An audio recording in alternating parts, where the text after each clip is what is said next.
welcome to ValleyCraft. This is episode 5 and I am Scorp. And as you can see behind me, in between the two episodes I've been a little bit busy. I have made, let's get that right, okay. I have made a item elevator for the slime farm. I know this is recorded before I have seen the results of the names for the golems. Hopefully we've had a good, some good suggestions down in the comments for the iron golem names. So they will be going in episode 6. So what I'm going to do today is there's a couple of things that we need to do. We need to make this into a nice room for our storage room.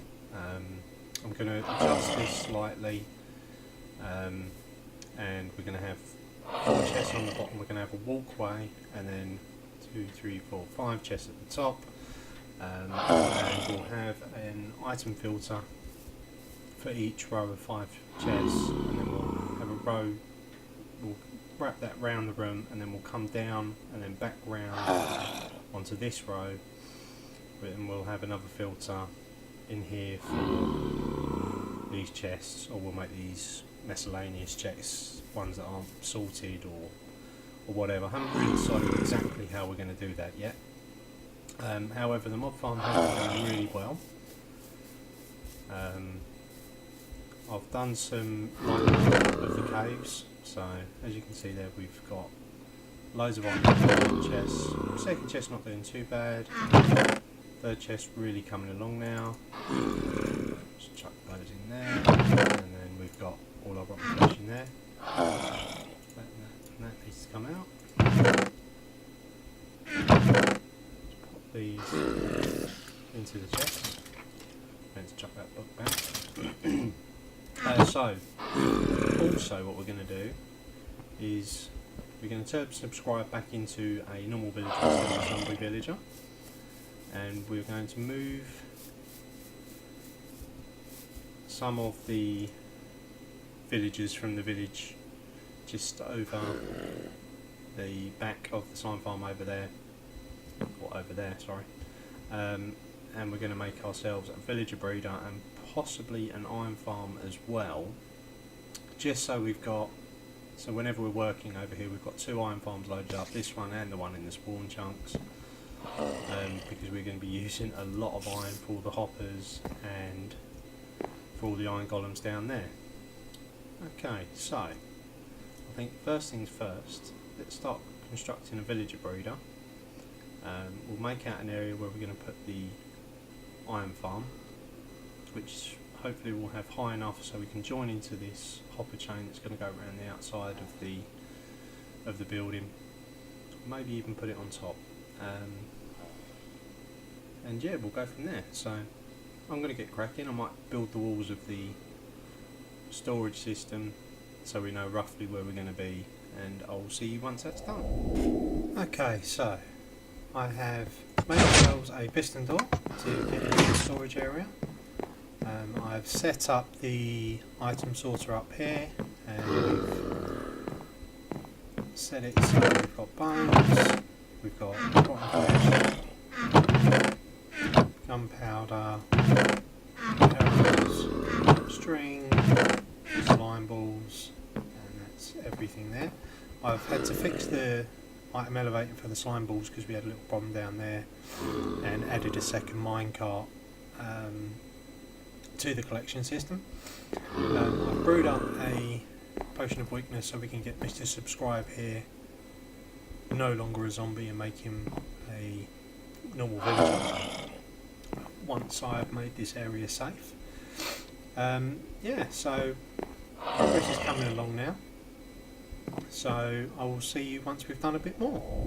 And we are back, and as you can see we've got a few other people on the server today. John and Out of Time are on. Just been over to see them, had a look at their builds. They're doing really well, really impressive builds that they've got going on over there. As you can see we've done a little bit more. The walls are now in, and we've also cured our Subscribe. He is now moved on and we caught him a friend who is down here, who's called Save Me. He's down there, and as you can see they're now breeding away. We've caught it at just the right time. They're having another little baby. This is a design that Impulse SV has a tutorial on. I will put a link down in the description for that tutorial, and we will make a slight modification to this to move the villagers out so that we don't end up with overcrowding in the area. So yeah, we're getting along quite nicely. So once we've got a few more villagers bred up, we can start thinking about building an iron farm and linking that into the storage system. I'm going to put a piston door here. That will be our route out into the villager breeder, and I think we'll put our trading area on the back part of this slime farm, so we'll probably level this out and put our villager trading hall in this area here. And yeah, so that's the plans, and yeah, going really well. Really happy with how we're getting on today. And we are back on the server. As you can see, the villager breeder is now breeding away really nicely. We're getting a little overpopulated, if anything. The walls are coming along quite well. We're using up loads and loads of stone bricks. This is going to be a very grey building, very industrial in style. And as you can see down there, we've also got ourselves some cocoa beans growing on some jungle wood that we will use for something at some stage, I'm sure. So yeah, we're getting along quite well here, and if we just get to the end of this, you can I'll quickly show you that we've expanded the storage system as well. And I've created a second item elevator, which is also going to be pumping items in. So we've put storage in for mud, dirt, grass, stone, anything that's stackable really. And we're going to pull this storage system all the way around along that wall that I was just building there, and we'll extend this platform out. I've also lowered the floor and put the oak wood blocks along the edge there, just to make it less spawnable. So if we do have an issue with lighting in here, at least that way we won't get anything spawning on the lower half slabs. And while I was doing that, I noticed that the wood farm still hasn't got a roof, so I'm going to make up some stone brick stairs, and we're going to go over there and we're going to finish the roof off, and I think we'll do that as a bit of a time lapse.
And we are back on the server. So the roof is now done, as you can see. We've filled in the gable ends. I may bring this out one block just to extend it so it's got a bit of an overhang, the same as it has on the back here. And I may also remove those stone bricks from the edge just to make it so it matches both sides. But yeah, that's better. I've been meaning to do that for a little while. That now looks nice and finished. So let's head back over to our storage area and let's get cracking with that. And I think the first thing we'll do is all these chests that we've got out here, we'll go through them, we'll start emptying them, get them into the storage system, and get everything nice and sorted. And then what we'll have to think about doing soon is creating a cow farm, because we're going to need a lot of leather for the item frames for the storage system, so we can put item frames on front of each chest so we know what's in there and everything like that. So I'm going to get cracking with that, and I'll see you once we've moved most of this stuff over. And we are back on the server. In the time in between these last two clips, I have gone and got us some cows. There's one here, there's one over there, and we've got a little baby one as well. We will put these into a cow breeder at some stage, possibly maybe the next episode or the episode after. I'm not quite sure yet. And then we can breed them up, get loads of leather, because we're going to need loads of leather for our item frames. And the reason we're going to need loads of item frames is because our storage system has grown quite big. As you can see, we've got all our storage here, which is for the mob farm drops. That comes up to about here, a little bit further than that. There we go. And then we've got dirt, grass, stone, cobblestone, stone bricks, stone slabs, glass, and what's in that last one? Gravel. And we've also got, I've moved the fish from the fish farm into these two chests. We've got normal fish and salmon. I will also be moving over our puffer fish, clownfish, name tags, everything else, because I'm going to move the fish farm to somewhere in this area, I'm thinking. So I think there should be enough room in here to put it in, and then pop on another item elevator, and we'll link that into these two over here, which will then go into the storage system. So that's the plans for that. Obviously we're going to need a lot more wood, because this storage system is going to go all the way along these granite blocks. That's how far we're going to go. That's why I've used the granite to mark it out, so I know how big we're going to be. Obviously we've got to finish the second level floor, and then we're going to put a floor up here somewhere, and we're going to build some more farms up here. Maybe put a cow breeder up there, a pumpkin farm, a melon farm, sugarcane farm. We're going to put all those up on the third level of this base. So this is going to be a big base, probably going to take it up a fair way. Haven't decided how big. Obviously we need to do some decorations, because this stone brick is not the best looking. It's nice and industrial, which is kind of the look I'm going for, but inside we do need to do some decorating. Maybe we'll put in some windows along these walls here. Also, the other thing we are going to have, this storage system, as well as coming up along here on that second level, it's going to come down and run along this wall and along that front wall there. So it's going to mean we're going to have a load of empty space all in here. So we need to put something in here. I'm thinking of maybe having a chicken cooker, because chicken is probably a better food than fish. So that's that. We do need to do a mining session at some stage, because we need some redstone, because I want to build this piston door, and I'm running seriously low on redstone. We need to build a smelter system, so we're going to need lots of coal for that. So yeah, we've got lots of things still coming along, still coming in the pipeline. We'll just walk out here and have a quick look at our villager breeder. That is absolutely breeding itself into oblivion. There are loads of villagers in there, which is good, so we'll have to think about getting some of those out, set up a trading hall, and then get rid of any rubbish villagers. Good thing with that is we can use the clerics to get rid of all the rotten flesh that we've got. That'll come in handy. Moving along, we've just got to finish this off here. Put these last couple of blocks of wood on the gable ends of the wood farm. We've got the slime farm still to finish off in the walls. Lots of unfinished projects the more I look at it. Okay, so yeah, we're getting there. It's a slow process, so you know, there's lots of other things to do. Yeah, we've got to top off the slime farm with glass, which is what I want to do. Put some lighting in the walls. Haven't quite decided the best way to do that yet. Obviously we've got to get our golems in, which I will probably think about doing in the next episode. I think the more I think about it, I think we'll do that and finish off the slime farm, and we'll dedicate an episode to that just to get something finished. So we've got 2 finished builds next to each other then. Obviously the base is going to be a big build. That's going to be going on for a while. We've got other decorating in there to do, so we're going to have stuff to do with that. Also we're going to need to pull down the cobblestone shack. Probably thinking about moving the nether portal over here. We'll set up like a separate room inside the base, maybe on one of the levels, maybe in one of those big spaces we've got. Just pop it in there. So it's all over here now. We can move everything over. Obviously the sugarcane, we'll pull all that down, put that in a farm. So there's loads of things that are still going on. Lots and lots to do. We'll have a little fly around the area, just so we can get sort of the idea of how big this thing is starting to look. And it's there's quite a bit to do still. And yeah, so loads of things happening. I think that is probably all we're going to have time for in this episode, because I don't think we're going to have enough time really to do anything else. So I think we'll leave it there. And I think we'll call that the end of the episode there. Thank you very much for watching. If you're enjoying the content, please leave a like on the videos. If you really enjoy it, how about subscribing? Thank you very much for watching. I'll see you next time. Bye. If they show love, I'ma show it back. If the catch is too small, I'ma throw it back. I've done a lot, but I ain't got a lot to show for that. Alright, yeah, let's do that again.